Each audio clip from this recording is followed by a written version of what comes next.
What's up, everybody, and welcome to, it's Cranberry in the UPMC Lemieux Sports Complex. A bit of an impromptu video today because of the news surrounding the Penguins and Mike Sullivan. The organization and the Stanley Cup winning coach have mutually agreed to part ways. You know about that, but I'm here with Matt Vensel, our Penguins beat reporter, to react to some of it and talk a little bit about what Penguins president of hockey operations Kyle Dubas said to both of us just a little bit ago here again at the Penguins practice facility. What's going on, Matt? Not much. Let's start talking about this. It doesn't feel as mutual as the Pens made it out to be in that press release, but I'm curious to see what you thought of the press conference. All right. And this is actually the first time Matt and I are going to work through this together, so it'll be fun. It'll be a fun live video. Before we get into it, I want to remind you that the show and this channel, a lot of this channel is brought to you by Edgar Snyder and Associates. Law firms come and go, but what law firm has been in Western PA fighting for injury victims for more than 40 years? Edgar Snyder and Associates. What firm has a staff of over 130 people who live and work here? Edgar Snyder and Associates. Law firms come and go, but Edgar Snyder and Associates is a name you can always trust. Remember, there's never a fee unless they get money for you. If you've been hurt in an accident, call them at 1-800-94-EDGAR. Visit them at edgarsnyder.com. They're available 24/7. All right, so I think where this thing breaks off, Matt, last week Kyle Dubas was in the same spot talking about, he's going to meet with Mike Sullivan, but Mike is all in on coaching the Penguins and seemingly danced around the idea of them being aligned. But I think that has kind of changed over the past week. Kyle talked about meeting with Sullivan in Boston and sort of realizing at some point that this has run its course. So what happened? How did we get from one to the other? Yeah, the timeline is a little confusing because what Kyle said last Monday when he was here was that he basically indicated as long as Solly was cool with coaching this team, and Solly had said as much, that he'd be back as coach and they'd continue along rolling with that, is the way he put it. And obviously they aren't rolling with that. Kyle Dubas did say there were points during the season after some rough stretches or some tough losses where he kind of wondered if Mike Sullivan was still the right fit going forward. And, eventually after meeting with Sullivan here last week, he decided that it was time to move on. I mean, he stressed that, Mike Sullivan's still a great coach. He just wondered if he was still the right fit for the Penguins. And, it's interesting. I mean, the one thing he kept mentioning was that, there aren't really any examples of a coach who won Stanley Cups and then transitioned through a rebuild and stayed on and won another cup. I mean, I don't know how many coaches were given that opportunity. And right. It sounds like Mike Sullivan, at least publicly, said he wanted that opportunity. So I don't know why Kyle thought that, Mike wouldn't be able to buck that trend. But, it's just kind of a striking kind of departure from where we were last week, when it seemed like, as far as if these meetings went all right and they were on the same page, that, they were going to continue on with Sullivan as head coach. Yeah, the timing's odd. I mean, I don't think anybody debates, it's just the things run its course, and look at the way the Penguins have played over the last little while, and you need a change, and you've got young guys, and it's a great time to transition. The logistics of it is just very odd to me, especially with what Kyle said after the season. And I mean, maybe it was simply a case of he needed to talk to Sullivan first and he didn't want to say too much. I don't know. Maybe it is. Well, why wouldn't you do that before you had your year-end press conference? I agree. I mean, but organizations do that all the time. I haven't talked to the medical staff. I haven't talked to this person, whatever. I don't know. And the Easter holiday was funky, but yes, I agree with you. I mean, they should have had an at-length conversation about what Mike wants in this thing, what Kyle wants in this thing. Because, I mean, yes, if you remove all the context, it probably does make sense for everybody to part ways and go do their own thing. And I don't think there's any harm in that. All right, so let me ask you this. Where do you think Sullivan ends up?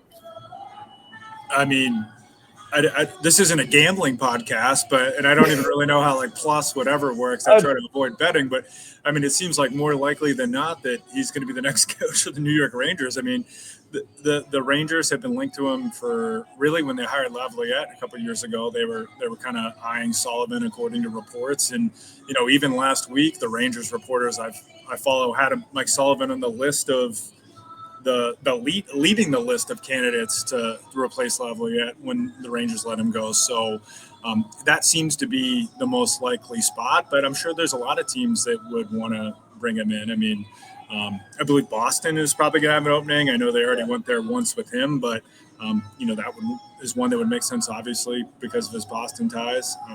But yeah, I mean, not allowed to go to the Flyers. Okay, he just can't go to the Flyers. I'm okay with anything else. If he wants to go home to Boston, wants to go to New York. What is Anaheim open? I'm unclear on this. Anaheim would make sense. Yeah. What if Vancouver with Jim, for crying out loud? Just don't go to Philly. Oh, Vancouver. Yeah, that's also one I didn't really think of. I don't know about Philly. We know how close he is with Torts. I don't know if you would want to follow Torts and vice versa, although it would be stunning if at the end of this thorough search that Kyle Dubas concluded that he was going to bring John Tortorella to play Sullivan. But you do wonder if those guys who are close friends would probably feel a little uncomfortable replacing the other one in their departed post. Yeah. All right. So we're a little bit unclear on the timeline still. I don't know if we're ever going to gain clarity. I feel like it's just the Penguins. You can never have a clean break in the process and how to go from one coach to the other. But be that as it may, what are they going to be looking for in a new coach? And what type of coach might the Penguins prioritize? I mean, this is not a win-now job. This is more of a development job, somebody who they might want experience in that role. In fact, Kyle talked about that when he met with us a little bit ago. But, maybe who do you see as I don't know, initial names, but more what type of coach might fit here? Well, Kyle said that they're going to cast a wide net, and I do think that's true. I mean, just look at the hires they made in hockey operations and the people they brought on. Even hiring Kirk McDonald as head coach for the AHL team. I mean, he was coaching the USHL. It was kind of an unconventional hire, at least appeared to be the case. So I do think they're going to look all over the place. And Kyle mentioned NHL, AHL, college, juniors, overseas. Two things that really stood out, and it obviously makes sense, is, he reiterated again that this is going to be a longer transition period, and whoever they hire has to be on board with that, knowing that they're probably not going to be a playoff team this year. He didn't say that, but that's basically what he was saying, and maybe even the year after that. And he talked about player development. So no brainer with where we know these guys are in their transition and what they look to do. So, I think those are the important things. I mean, he was asked about stylistic stuff, and that feels to me a little bit more open-ended. I mean, Kyle said they want guys who are fast and competitive and who have skill. I mean, doesn't every team want that? Right. Sounds like a pretty generic statement. So, I mean, I do think, like, philosophically, he and Mike Sullivan were generally aligned in the way they want to play previously. But I think the bigger thing for him is player development and culture and finding that right fit that goes along with it. Go ahead. Yeah, I also think I look around the NHL and like the success the Capitals are having right now, like a Spencer Carberry type. And I feel like every time we talk about the Penguins in a larger sense, we're referencing the Capitals. So I'm going to try to avoid doing that. But I mean, that's the kind of guy I think about, like a first time, it's an initial crack at this thing, a guy who's used to working with younger players and not a retread, like a Tortorella or Laviolette or something like that. I don't know. How fair is that they might skew younger and, somebody this is their initial opportunity? No, I agree. I mean, I honestly would be maybe a little bit surprised if it was a retread, like one of these just kind of John Tortorella types, guys who have won before. Joel Quenneville is kind of back in the as well. I think that would be a little bit surprising, unless it's someone like Jay Woodcroft, who had a little bit of experience with Edmonton and had a good run and was let go. But I don't think he's looking for like an established coach has the resume that says, okay, I've been here, done that. I think they're going to be open-minded. I mean, look, the ability to connect with young players is very important. That's why I wonder, like the first name I thought of was David Carl, Denver University coach. He was linked to the Blackhawks job. He decided, reportedly, to pull out of consideration for that one over the weekend. I don't know if he'd feel differently about Pittsburgh. We do know with the money that they've shelled out to hire Kyle Dubas and to fortify hockey operations, the Fenway Sports Group is willing to spend to hire people that they want. So, I don't think money would be an obstacle for them to go after, somebody like that who's considered a hot coaching thing. But, I mean, from covering the NHL, I mean, I think more than anything, like these coaches come out of nowhere. There's so many different leagues and ranks to choose from. Like, it's not just like in football where it's like, well, who's the hot coordinator? Like, it could literally be anyone like that they hire. We do know it won't be Kirk McDonald, though. We should say that. That's true. Yeah, I had some nuts and bolts I wanted to get to, but go ahead. Yeah, it will not be Kirk. They really like the work he's done in Wilkes-Barre this year, but as Kyle pointed out, he's the head coach at the AH level for 1 year, and it just would be too big of a jump for him at this point, they feel. Yeah, and I don't think money-wise this is going to be a thing. Like, that's not necessary. Somebody's going to hire Mike Sullivan. They're going to pay his contract, whatever.